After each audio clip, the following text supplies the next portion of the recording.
Welcome to the NUFC 360 YouTube channel. I'm Alex. I'm joined by Jack Cunningham to talk through an absolute hammering for Newcastle United at Manchester City in the Premier League this afternoon. Jack, what is your initial reaction to Newcastle's humbling defeat in Manchester, mate? Yeah, I mean, look, City are just too good, aren't they? After that Real Madrid result, I guess there was the thought that they might be a bit fragile, but I always thought they were just going to come out and absolutely destroy us, to be brutally honest, and that's exactly what happened. Don't actually think they played that well. Thought, especially in the first half, we had quite a bit of possession, big chance at 0-0 with Chris Wood, but then there was that period in the second half where we didn't complete a pass for 10 minutes, and they had 99% possession. So that shows you how good they can be when they want to be. I think at 3-0, they sort of eased off a bit. We had a couple more opportunities. Definitely should have scored. Wilson should have scored at least one. And then at the end, Grealish accelerates past Kieran Trippier, who, let's be fair, is not match fit. Plays it in a forward and 4-0. And then the fifth goal was a lovely goal. So I think 5-0 flattered them, to be honest, a little bit. But City they've got nothing else to play for now. It's all about the Premier League. Can't see them dropping another point. And they're just too good. And it just shows the level of how far away we are, where we eventually want to get to. It's going to take a long time and a lot of money, in my opinion, to be honest, because they're so far ahead. Yeah, I can't disagree with any of that. I think I'm still disappointed, and I understand that Manchester City are a very good team and it was a much bigger game for them in terms of the context of their season. Newcastle season is job done, stayed in the Premier League. Talk of a top 10 finish for Newcastle now looks a little bit fanciful, but I'm still disappointed. I don't want to support a football club where it's okay to lose 5-0 and you shrug it off. And it's not Eddie Howe or the current owner's fault, maybe that the team and the club's in the position that it's in where that's been the case for too long. I can't even tell you what Newcastle's results were at Manchester City in previous seasons because they're all just kind of tossed off.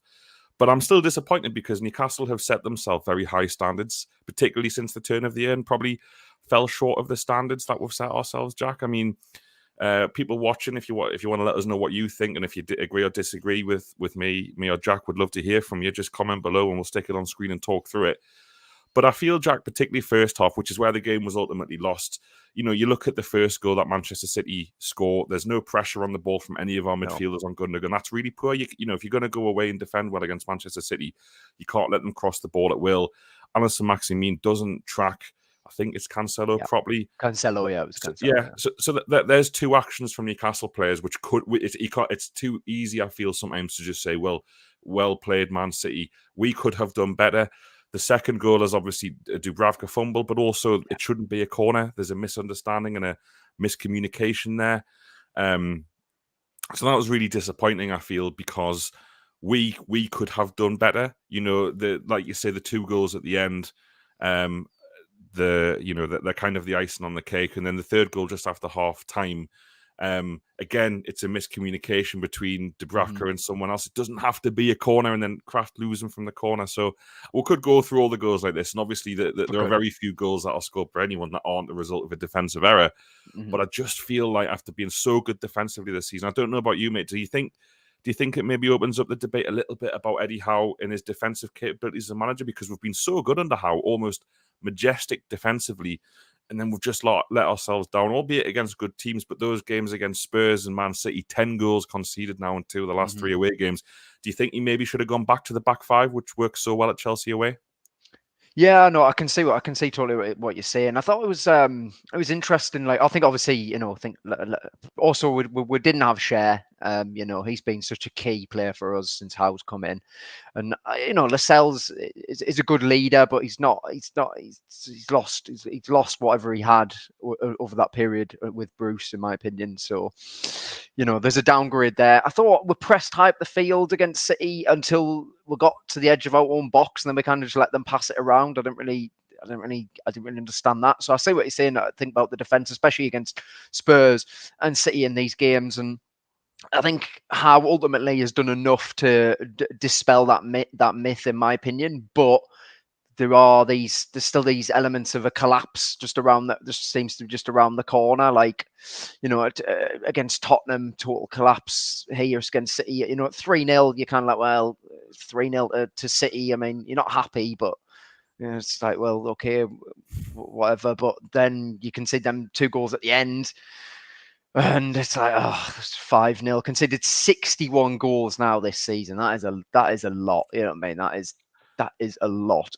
But luckily, we had that good run earlier on where we were really good defensively. But we've been beat 9-0 on aggregate against Man City now this season. So there is that element of the defensive collapse just seems to be around the corner. Howe has not he hasn't had a pre-season yet. I think and I'm excited to see because he's so meticulous in all of his work, isn't he? You can't imagine he's even going to take a holiday, to be honest. He's probably going to be on the training ground straight away, coming up with plans, coming up with whatever. And we'll see what he can do with the defense to stop these collapses, because overall the defense has been really good, but there's just a collapse around the corner every now and then. Yeah, I totally agree. Graham makes a good point. Lascelles and Longstaff, two players that were given the opportunity today because of injuries. Longstaff, for me, he's the big one who's had a really bad day there because he's out of contract in the summer. I thought he was excellent at Chelsea away. He's got really good legs. He can get around the pitch well. I don't think I can't remember him touching the ball. Yeah. When you're only playing three central midfielders, you need all three to be at it. And I thought it was a really bad game for him. Lascelles and Kraft as a right-hand side, when the team sheet came out, you just thought they're going to get joy. They're going to get joy down our flanks full stop, which of course they did. And they targeted that relentlessly. But I agree with Graham. There just seems to be a big drop-off in quality on the ball when those two players play together. And that's a massive shame. I want them to do really well. Jamal Lascelles has done great things for the club as captain in difficult times. And Longstaff has shown enough promise over his Newcastle career to suggest that he could play at this level, but hasn't shown it consistently enough, and certainly not this season. So that's a shame for them. David says that Joe Linton was anonymous too. I agree, David, and I think it's a shame because Joe Linton's done so well in midfield this season that you really want to see him do it against a genuine top team. But, I mean, he started the game against Liverpool higher up the pitch and didn't really get a kick. And then the last 2 weeks, it's kind of like people have described him as one of the best midfielders in the Premier League. That's probably a little bit hyperbolic and a little bit kind of getting carried away with ourselves. But I was really hoping he would impose himself a bit more on this fixture and against his team. There's a couple of times in the second half he did win the ball back quite well. But Stu Manji makes a great point. Jack, Newcastle haven't won in the last 27 league games against the traditional top six. 0 wins, 5 draws, 22 losses, outscored 72-17 in those games. Wow, that's an absolutely brutal stat. And that just shows a little bit to myself, who's very disappointed at that show. And, that obviously predates Eddie Howe and this ownership quite a lot. Based on what you've seen the last couple of weeks, mate, or particularly the Liverpool, City and Spurs games, has that made you reassess, Jack, about next season at all? Do you still think there's a chance Newcastle push on towards the top six, or do you think, we're so far away from them, it's going to be a couple of years to build? You know what, mate? I've got to be absolutely honest. I don't think top six is even remotely possible next season. I think for me, I'll be genuinely very happy with top 10 and a cup run, proper cup run. Give it a go, see how far we can get in a cup competition. Maybe get a Wembley. That'd be nice, wouldn't it? Everyone gets a nice day out of Wembley. But just that would be, honestly, for me, next season, that is what I'd be happy with. I think, from what we've heard, we're not actually going to have that much money to spend in the summer because they're struggling with the sponsorship deals and what have you and stuff. So it's going to be a case of evolution rather than revolution. I don't think the squad is going to change that much, to be honest. I think maybe some of the players who are here might drop out the starting 11, but I still think they'll be in the squad and be there. One thing for me today that told the difference was as soon as Trippier came on, I know he's not much fully fit, but straight away there, we suddenly improved down that side. Callum Wilson comes on, we improve up front. We're still at the stage where we've still got massive players who we need to play every single game because the players below them just aren't as good. So yeah, I think next season, the dreams of top 6 and top 8 are not there for me. Top 10, I'd be very happy with, to be fair. It's always hard to predict, isn't it? Because you don't know how close teams are going to be from one another. Of course. I think Newcastle, I think they've managed to get 50 points once in the past 16 seasons, 17 seasons, something like that, which is crazy. Not, to when only finish 5th. We won't finish 5th in 11-12. Yeah. Graham says that top 8 might be doable. But I think he's right that as soon as you see a couple of players drop out, the quality drops. But also it kind of accentuates the job Eddie Howe's done because he's managed to get us to the position he has without Wilson for 4.5 months. He got 3 league starts out of Kieran Trippier. Mm-hmm. Those two players, although Trippier had a bit of a mare at the end for those 2 goals, he looked like a lad who hadn't played since early February. He did. But, like you just said, Jack, when Wilson came on, it was like Newcastle actually looked like a coherent attacking threat. And I think you said that to me off air, didn't you? You're quite disappointed that we didn't do ourselves justice in an attacking sense, because we did have probably 3 chances there, including the offside goal, that you think Newcastle should score. Yeah, I think, all right, so the first one, brilliant cross by St. Maximin. I know he did the interview, right, and he shouldn't have done the interview. But then he delivers that ball in, and Wood is there. It's on his head. He doesn't have to move, and he heads it straight at Ederson. It was like you were surprised it came in, which, fair enough, because St. Maximin hasn't been crossing when Wood's on the field. So maybe he was a bit surprised. The second one, the nice little interplay with Jacob Murphy, slides Callum Wilson in, one-on-one. If that's fully fit Callum Wilson, it's in the back of the net. There's not. I don't think there's any question about Wilson missing that.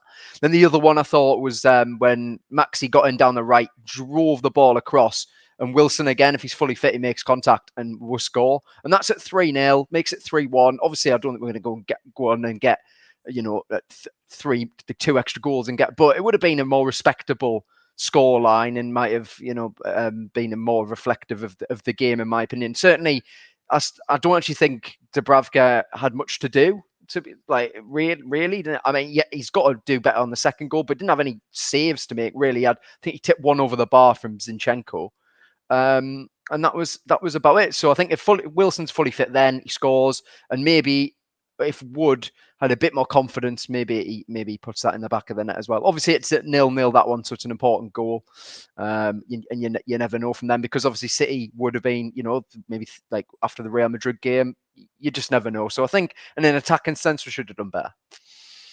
Yeah, and Robbie makes the point here that it is going to be an awful long time. It would take years for Newcastle to get close to being a good enough side to expect something from Manchester City away. That Dummett signed a new contract, that's caught a few people off guard. Again, suggests, I don't know whether Longstaff will get a new deal, but the fact Dummett has a new deal and Longstaff doesn't, does it suggest again Longstaff's on the way out? He didn't do himself any favours today. As George says, a few of these players should be playing for their careers, and they made it all too easy for Manchester City in the end. In terms of the rest of the season, mate, now Newcastle have lost 2 games that you would expect them to lose. I expected Newcastle to lose these games.